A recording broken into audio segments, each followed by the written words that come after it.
सीता राम जय जय राम राम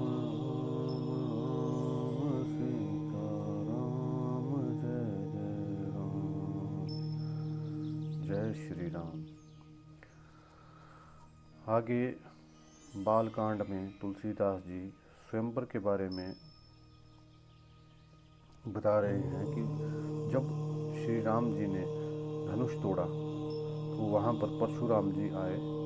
आगे की कथा सुनिए। लखन कहा हंसी हमरे जाना, सुनहु देव सब धनुष समाना, का लति लाभु जून धनुता तोरे, देखा राम नयन के भोरे। लक्ष्मण जी ने हंसकर कहा, देव सुनिए, हमारे जान में तो सभी धनुष एक से ही हैं, पुराने धनुष को तोड़ने में क्या हानि लाभ। श्री रामचंद्र जी ने तो इसे नवीन के धोखे से देखा था, फिर यह तो छूते ही टूट गया, इसमें रघुनाथ जी का कोई दोष नहीं है। हे मुनि, आप बिना कारण किस लिए क्रोध करते हैं। परशुराम जी ने अपने फरसे की ओर देखकर बोले, अरे दुष्ट, तूने मेरा स्वभाव नहीं सुना। मैंने तुझे बालक जानकर नहीं मारा है। अरे मूर्ख, क्या तू मुझे नीरा मुनि ही जानता है। मैं बाल ब्रह्मचारी अत्यंत क्रोधी हूँ, क्षत्रिय कुल का शत्रु तो विश्व भर में विख्यात हूँ। मैंने अपनी भुजाओं के बल से मैंने पृथ्वी को राजाओं से रहित कर दिया और बहुत बार उसे ब्राह्मणों को दे डाला। हे राजकुमार, सहस्त्रबाहु की भुजाओं को काटने वाले मेरे इस फरसे को देख। अरे राजा के बालक, तू अपने माता पिता को सोच के वश ना कर। मेरा फरसा बड़ा भयानक है, यह कर्मों के बच्चों का भी नाश करने वाला है। लक्ष्मण जी हंसकर कोमल वाणी से बोले, अहो मुनीश्वर, तो आपने को बड़ा भारी योद्धा समझते हैं, बार बार मुझे कुल्हाड़ी दिखाते हैं, फूंक से पहाड़ उड़ाना चाहते हैं। यहाँ कोई तुम्हारे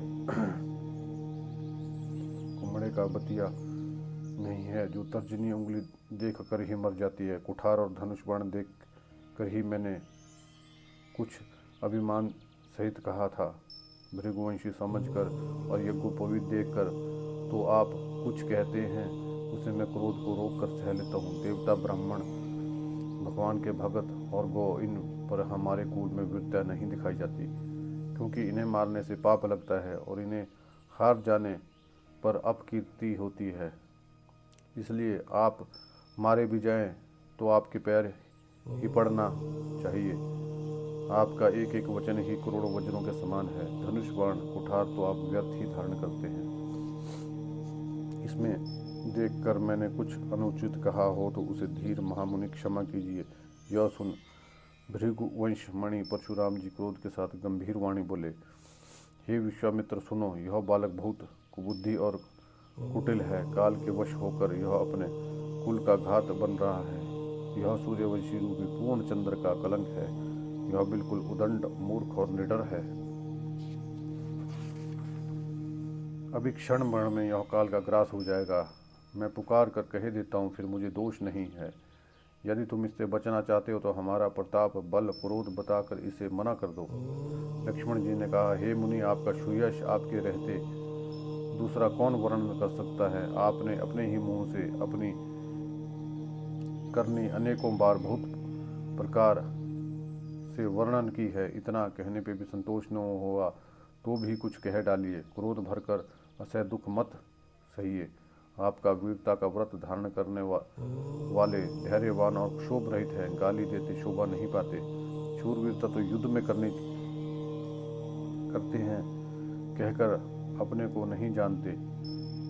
शत्रु को युद्ध में उपस्थित पाकर कायर ही अपने प्रताप की डींगे मारा करते हैं। आप तो मानो काल को हाँक कर बार बार उसे मेरे लिए बुलाते हैं। लक्ष्मण जी के कठोर वचन सुनते ही परशुराम जी ने अपने भयानक फरसे को सुधार कर हाथ में ले लिया और बोले, अब लोग मुझे दोष न दे। यह कड़वा बोलने वाला बालक मारे जाने के योग्य है। इसे बालक देखकर मैंने बहुत बचाया, पर अब यह सचमुच मरने की को ही आ गया है। विश्वामित्र जी ने कहा, अपराध क्षमा कीजिए। बालकों के दोष गुण को साधु लोग नहीं गिनते। तीखी धार का कुठार, मैं दया रहित क्रोधी और यह गुरु देशद्रोही और अपराधी मेरे सामने उत्तर दे रहा है। इतने पर भी मैंने इसे बिना मारे छोड़ रहा हूँ। सो हे विश्वामित्र, केवल तुम्हारे शील से, नहीं तो इस कठोर कठोर से काटकर थोड़े ही परिश्रम से गुरु से उऋण हो जाता। विश्वामित्र जी ने हृदय में हंसकर मुनि को हरा ही हरा सूझ रहा है, अर्थात सर्वत्र विजयी होने के कारण ये श्री राम लक्ष्मण को साधारण क्षत्रिय ही समझ रहे हैं, किंतु यह केवल फौलाद से बनी हुई है, खड़ग है, खांड नहीं है जो मुंह में लेते ही गल जाए। मुनि अब भी बेसमझ बने हुए हैं, इनके प्रभाव को नहीं समझ रहे हैं। लक्ष्मण जी ने कहा, हे मुनि, आपके शील को कौन नहीं जानता, वह संसार में प्रसिद्ध है। आप माता पिता से तो अच्छी तरह से उऋण हो गए हैं, अब गुरु का ऋण रहा, जिसका जी में बड़ा सोच लगा है, वह मानो हमारे मत्थे काढ़ा था। बहुत दिनों बीत गए, इससे भी ब्याज भी बहुत बढ़ गया होगा। अब किसी हिसाब करने वाले को बुला लिया जाए तो मैं तुरंत थैली खोल कर दे दूं। लक्ष्मण जी के कड़वे वचन सुनकर परशुराम जी ने कुठार संभाला। सारी सभा हाय हाय करके पुकार उठी। लक्ष्मण जी ने कहा, हे भृगुश्रेष्ठ, मुझे फरसा दिखा रहे हैं, पर हे राजाओं के शत्रु, मैं ब्राह्मण समझकर बचा रहा हूँ। आपको कभी रणधीर बलवान वीर नहीं मिले। हे ब्राह्मण देवता, आप घर में ही बड़े हैं। यह सुनकर अनुचित और अनुचित है कहकर सब लोग पुकार उठे। तब रघुनाथ जी ने इशारे से लक्ष्मण जी को रोक दिया। लक्ष्मण जी ने उत्तर से, जो आहुति के समान थे, परशुराम जी के क्रोध को, अग्नि को बढ़ते हुए देखकर रघुकुल के सूर्य श्री रामचंद्र जी जल के समान शांत करने वाले वचन बोले, हे नाथ, बाल पर कृपा कीजिए। आप सीधे और दूध मुँह बच्चे पर क्रोध ना कीजिए। यदि प्रभु का कुछ भी प्रभाव जानता है तो यह भी समझ आपकी बराबरी करता। बालक यदि कुछ चपलता भी करते हैं तो गुरु, पिता और माता मन से आनंद से भर जाते हैं। अतः यह छोटा बच्चा और सेवक जानकर कृपा करे। आप तो समदर्शी, सुशील और धीर और ज्ञानी मुनि हैं। श्री रामचंद्र जी के वचन कुछ ठंडे पड़े। इतने में लक्ष्मण जी ने कुछ कहकर फिर मुस्कुरा दिए। उनके हंसते देखकर परशुराम जी नख से शिखा तक सारे क्रोध छा गया। उन्होंने कहा, हे राम, तेरा भाई बड़ा पापी है। यह शरीर से गोरा, हृदय से बड़ा काला है।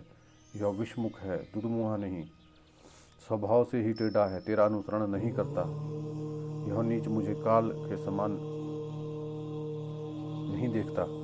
लक्ष्मण जी ने हंसकर कहा, हे मुनि सुनिए, क्रोध पाप का मूल है, जिसके वश में होकर मनुष्य अनुचित कर्म कर बैठते हैं और विश्व भर के प्रतिकूल चलते हैं। हे मुनिराज, मैं आपका दास हूँ, अब क्रोध त्याग दीजिए। टूटा हुआ धनुष क्रोध से नहीं जुड़ेगा। खड़े खड़े पैर दुखने लगे हैं, बैठ जाइए। यदि धनुष अत्यंत ही प्रिय हो तो कोई उपाय किया जाए और किसी बड़े गुणी कारीगर को बुलवाकर जुड़वा दिया जाए। लक्ष्मण जी के बोलने से जनक डर जाते हैं और कहते हैं, बस चुप रहिए, अनुचित बोलना अच्छा नहीं है। जनकपुर के स्त्री पुरुष थर थर काँप रहे हैं, मन ही मन कह रहे हैं कि छोटा कुमार बड़ा ही खोटा है। लक्ष्मण जी की निर्भय वाणी सुन सुनकर परशुराम का शरीर क्रोध से जल रहा है और उनके बल की हानि हो रही है, उनका बल कट रहा है। तब श्री रामचंद्र जी पर एहसान जानकर परशुराम जी बोले, तेरा छोटा भाई समझकर मैं इसे बचा रहा हूँ। यह मन का मैला शरीर का सुंदर है, विष के समान रस से भरा हुआ सोने का घड़ा है। यह सुनकर लक्ष्मण जी फिर हंसे। तब श्री रामचंद्र जी ने तिरछी नजर से उनकी ओर देखा, जिससे लक्ष्मण जी सकुचाकर विपरीत बोलना छोड़कर गुरु जी के पास चले गए। श्री रामचंद्र जी ने दोनों हाथ जोड़कर अत्यंत विनय के साथ कोमल और शीतल वाणी बोले, हे नाथ सुनिए, आप तो स्वभाव से ही सुजान हैं। आप बालक के वचन पर कान न दीजिए, उसे अनसुना कर दीजिए। बड़े और बालक एक समान हैं। संत जन कभी उन्हें दोष नहीं लगाते। फिर उसने तो कुछ काम ही भी नहीं बिगाड़ा है। हे नाथ, आपका अपराधी तो मैं हूँ। अतः हे स्वामी, कृपा, क्रोध, वध, बंधन जो भी करना है, दास इस की तरह मुझ पे कीजिए, जिस प्रकार शीघ्र आपका क्रोध दूर हो। हे मुनि राज बतलाइए, मैं वही उपाय करूँगा। मुनि ने कहा, हे राम, क्रोध कैसे जाए? अब भी तेरा छोटा भाई टेढ़ा ही ताक रहा है। इसकी गर्दन पे मैंने कुठार न चलाया तो क्रोध करके किया ही क्या? मेरे जिस कुठार की घोर करनी सुनकर राजाओं के स्त्रियों के गर्भ गिर जाते हैं, उसी फरसे के रहते मैं इस शत्रु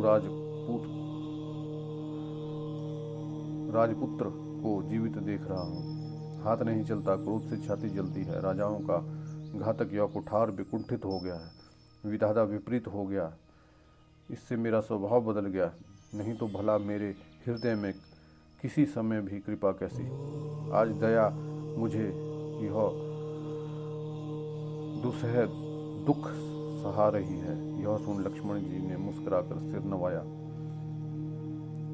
और कहा, आपकी कृपा रूपी वायु भी हमारे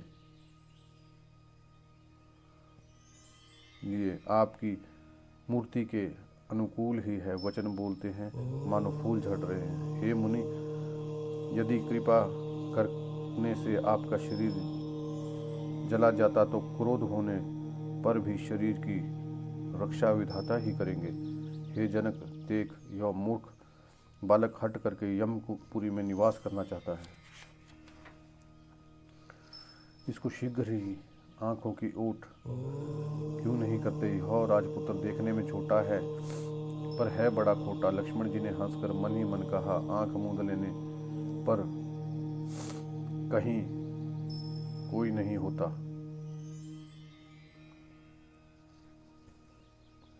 आगे तुलसीदास जी कहते हैं, तब परशुराम जी हृदय में अत्यंत क्रोध भरकर श्री राम जी से बोले, अरे शठ, तू शिव जी का धनुष तोड़कर उल्टा हमें ही ज्ञान सिखाता है। तेरा यह भाई तेरी ही संपत्ति से कटु वचन बोलता है। तू छल से हाथ जोड़कर विनय करता है, या तो युद्ध में मेरा संतोष कर, नहीं तो राम कहलाना छोड़ दे। अरे शिवद्रोही, छल त्याग कर मुझसे युद्ध कर, नहीं तो भाई सहित तुझे मार डालूंगा। इस प्रकार परशुराम जी कुठार उठाए बक रहे हैं और श्री रामचंद्र जी सिर झुकाए मन ही मन मुस्कुरा रहे हैं। श्री रामचंद्र जी ने मन ही मन कहा, गुनाह दोष तो लक्ष्मण का और क्रोध मुझ पर करते हैं। कहीं कहीं सीधे पन में भी बड़ा दोष होता है। टेढ़ा जानकर सब लोग किसी की वंदना करते हैं। टेढ़े चंद्रमा को राहु भी नहीं ग्रसता। श्री रामचंद्र जी ने कहा, हे मुनि, क्रोध छोड़ दीजिए, आपके हाथों में कुठार है और मेरा सिर आ गया। जिस प्रकार आपका क्रोध जाए, हे स्वामी, वही कीजिए। मुझे अपना दास जानिए। स्वामी और सेवक में कैसा युद्ध? हे ब्राह्मण श्रेष्ठ, क्रोध का त्याग कीजिए। आपका वेश देखकर ही बालक ने कुछ कह डाला, वास्तव में उसका कोई दोष नहीं है। आपको कुठार, बाण, धनुष धारण किए देख वीर समझकर बालक को क्रोध आ गया। वह आपका नाम तो जानता था, परंतु उसने आपको पहचाना नहीं। अपने वंश के स्वभाव के कारण के अनुसार उसने ये उत्तर दिया, यदि आप मुनि की तरह आते तो हे स्वामी, बाला आपके चरणों की धूलि सिर पर रखता। अनजाने में भूल को क्षमा कर दीजिए। ब्राह्मणों के हृदय में बहुत अधिक दया होनी चाहिए। हे नाथ, हमारी और आपकी बराबरी कैसे? कहिए ना, कहाँ चरण और कहाँ मस्तक, कहाँ मेरा राम मात्र छोटा सा नाम और कहाँ आपका परशु सहित बड़ा नाम। हे देव, हमारे तो एक ही गुण धनुष और आपके परम पवित्र 9 गुण हैं। हम तो सब प्रकार से आपसे हारे हैं। हे विप्र, हमारे अपराधों को क्षमा कीजिए। श्री रामचंद्र जी ने परशुराम को बार बार मुनि और विप्र कहा। तब भृगुपति कुपित होकर बोले, तू अपने भाई के समान ही टेढ़ा है। तू मुझे नीरा ब्राह्मण समझता है। मैं जैसा विप्र हूँ तुझे सुनाता हूँ। धनुष को त्रुआ, बाण को आहुति और मेरे क्रोध को अत्यंत भयंकर अग्नि जान। चतुरंगणी सेना, सुंदर समिधाएं हैं, बड़े बड़े राजा उसमें आकर बलि के पशु हैं, जिन्होंने मैंने इस फरसे से काटकर बलि दिया है। ऐसे करोड़ों जप युक्त रण यज्ञ मैंने किए हैं। मेरा प्रभाव तुझे मालूम नहीं, इसी से तू ब्राह्मण के धोखे मेरा निरादर करके बोल रहा है, धनुष तोड़ डाला, इससे तेरा घमंड बहुत बढ़ चुका है। ऐसा अहंकार है मानो संसार को जीत कर खड़ा है। श्री रामचंद्र जी ने कहा, हे मैंने विचार कर बोलिए, आपका क्रोध बहुत बड़ा है और मेरी भूल बहुत छोटी है। पुराना धनुष था, छूटे ही टूट गया, मैंने किस कारण अभिमान करूं। हे भृगुनाथ, यदि यह सचमुच ब्राह्मण कहकर निरादर करते हैं तो यह सत्य सुनिए, फिर संसार में ऐसा कौन सा योद्धा है जिसे हम डर के मारे मस्तक नवाएं। देवता, दैत्य, राजा और बहुत से योद्धा, वे चाहे बल में हमारे बराबर हों चाहे अधिक बलवान हों, यदि रण में कोई हमें ललकारे तो हम उसे सुखपूर्वक लड़ेंगे, चाहे काल ही क्यों न हो। क्षत्रिय का शरीर धरकर जो युद्ध में डर गया, उस नीच ने अपने कुल पर कलंक लगा दिया। मैं स्वभाव से ही कहता हूँ, कुल की प्रशंसा करके नहीं, कि रघुवंशी रण में काल से भी नहीं डरते। ब्राह्मण वंश की ऐसी प्रभुता है कि जो आपसे डरता है वो सबसे निर्भय हो जाता है। श्री रघुनाथ जी के कोमल और रहस्यपूर्ण वचन सुनकर परशुराम जी के बुद्धि के पर्दे खुल गए। परशुराम ने कहा, हे राम, हे लक्ष्मीपति, धनुष को हाथ में लीजिए और इसे खींचकर मेरा संदेह मिट जाएगा। परशुराम जी धनुष देने लगे, तब वह आप ही चला गया। तब परशुराम जी के मन में बड़ा आश्चर्य हुआ। उन्होंने श्री राम जी का प्रभाव जाना, उनका शरीर पुलकित और प्रफुल्लित हो गया। वे हाथ जोड़कर वचन बोले, प्रेम उनके हृदय में समाता न था।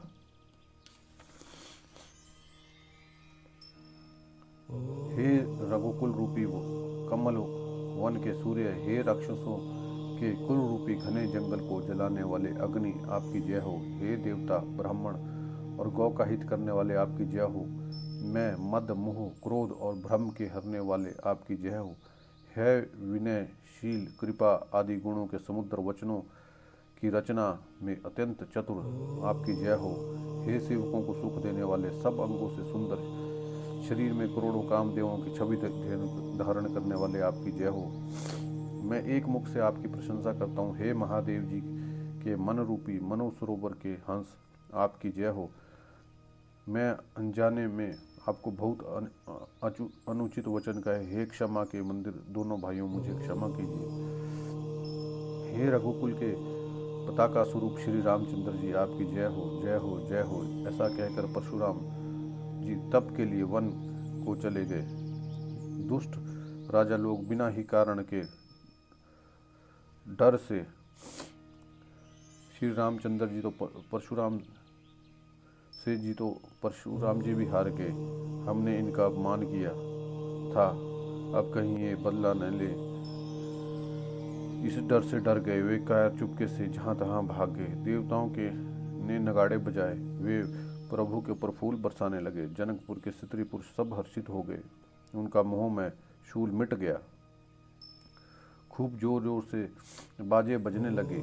सभी ने मनोहर मंगल साज सजे, सुंदर मुख और सुंदर नेत्रों वाली तथा कोयल के समान मधुर बोलने वाली स्त्रियां झुंड के झुंड मिलकर सुंदर गान करने लगी। जनक जी के सुख का वर्णन नहीं किया जा सकता, मनो जन्म की दरिद्री धन का खजाना पा गया हो। सीता जी का भय भी जाता रहा, वे ऐसे सुखी हुई जैसे चंद्रमा के उदय होने से चकोर की कन्या सुखी होती है। जनक जी ने विश्वामित्र जी को प्रणाम किया।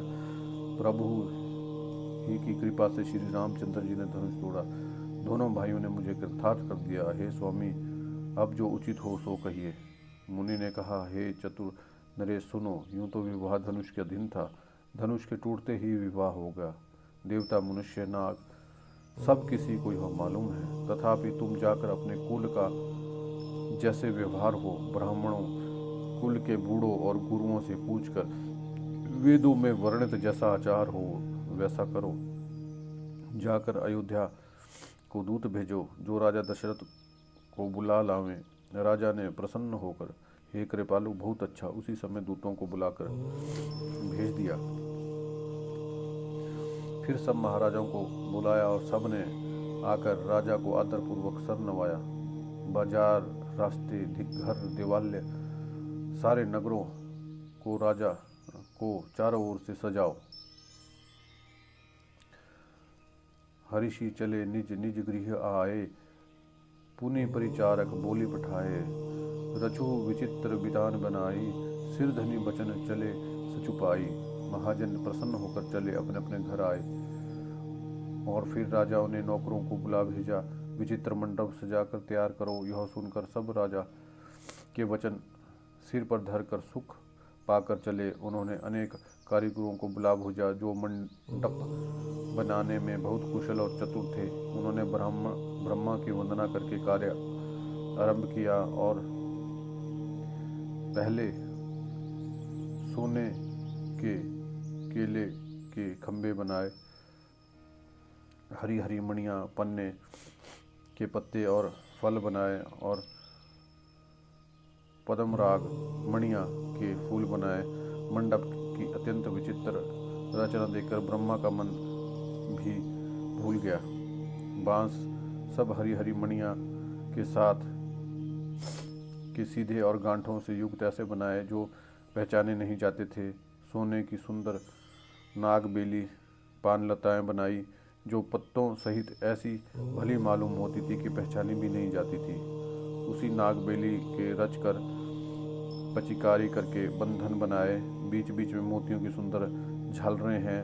माणिक, पन्ने, हीरे, फिरोजिन रत्नों को चीर कर, कोर कर और पच्चीकारी करके उनके कमल बनाए।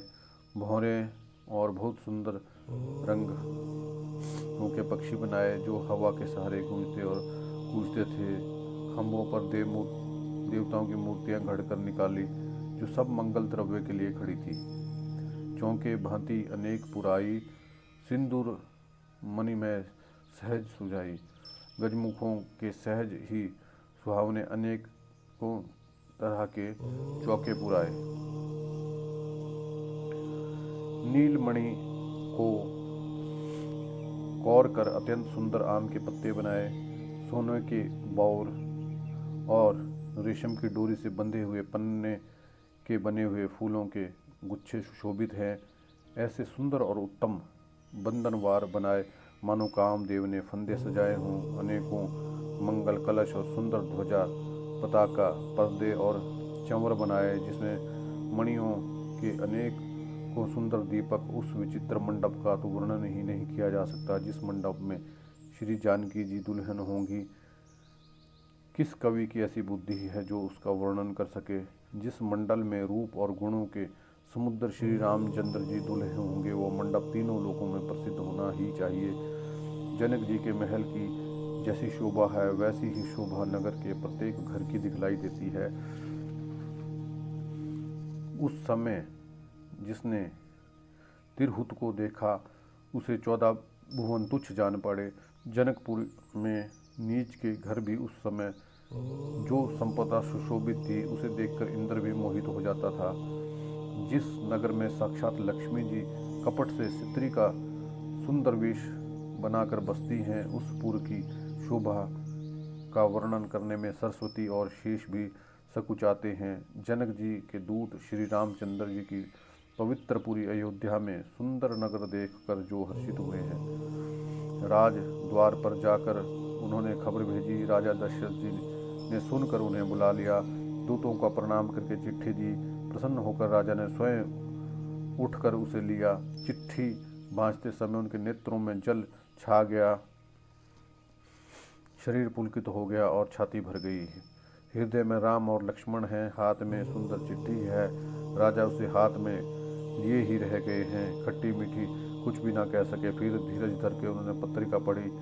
सारी सभा सच्ची बात सुनकर हर्षित हो गई। भरत जी अपने मित्रों और भाई शत्रुघ्न के साथ जहाँ खेलते हैं वहीं समाचार प्रकार के पाकर वे भी आ गए। बहुत प्रेम से सकुचाते हुए पूछते हैं, पिताजी चिट्ठी कहाँ से आई है? हमारे प्राणों से प्रिय दोनों भाई कहिए सकुशल तो हैं और किस देश में है? स्नेह से सने ये वचन सुनकर राजा ने फिर से चिट्ठी पढ़ी। चिट्ठी सुनकर दोनों भाई पुलकित हो गए। स्नेह इतना अधिक हो गया कि वह शरीर में समाता नहीं है। भरत जी का पवित्र प्रेम देखकर सारी सभा ने विशेष सुख पाया। तब राजदूतों को पास बैठाकर मन को हरने वाले मीठे वचन बोले, भैया कहो दोनों बच्चे कुशल से तो हैं? तुमने अपनी आंखों से उन्हें अच्छी तरह से देखा है ना?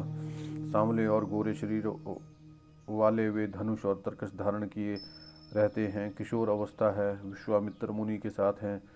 तुम उनको पहचानते हो तो उनका स्वभाव बताओ। राजा प्रेम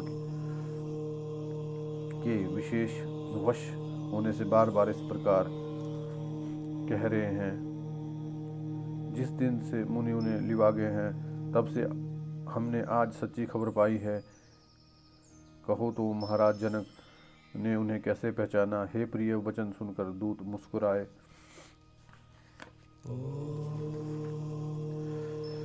हे राजाओं के मुकुटमणि, सुनिए, आपके समान धन्य कोई और नहीं है। जिनके पुत्र राम लक्ष्मण जैसे पुत्र हैं, दोनों विश्व के विभूषण हैं, आपके पुत्र पूछने योग्य नहीं हैं। वे पुरुष सिंह तीनों लोकों में प्रकाश रूप हैं।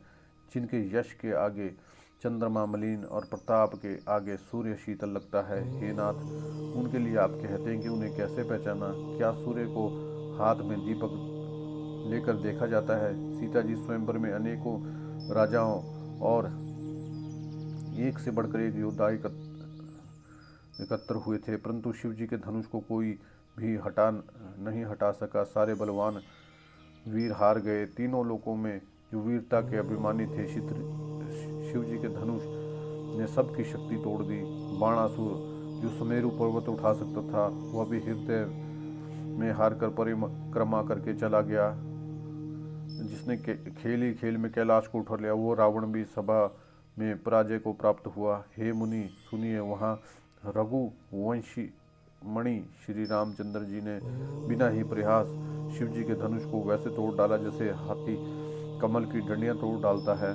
धनुष टूटने की बात सुनकर परशुराम जी क्रोध में भरे आए और उन्होंने बहुत प्रकार से आंखें दिखलाई। अंत में उन्होंने भी श्री रामचंद्र जी का बल देखकर उन्हें अपना धनुष दे दिया और बहुत प्रकार से विनती करके वन को गमन किया। हे राजन, श्री रामचंद्र जी जो अतुलनीय बली हैं, वैसे ही तेज निधान फिर लक्ष्मण जी भी हैं, जिन्होंने देखने मात्र से राजा लोग ऐसे कांप उठते थे जैसे हाथी सिंह के बच्चे के ताकने से कांप उठते हैं। हे देव, आपके दोनों बालकों को देखने के बाद अब आंखें के नीचे कोई आता नहीं। प्रेम, प्रताप और वीर रस में पगी हुई दूतों की वचन रचना सबको बहुत प्रिय लगी।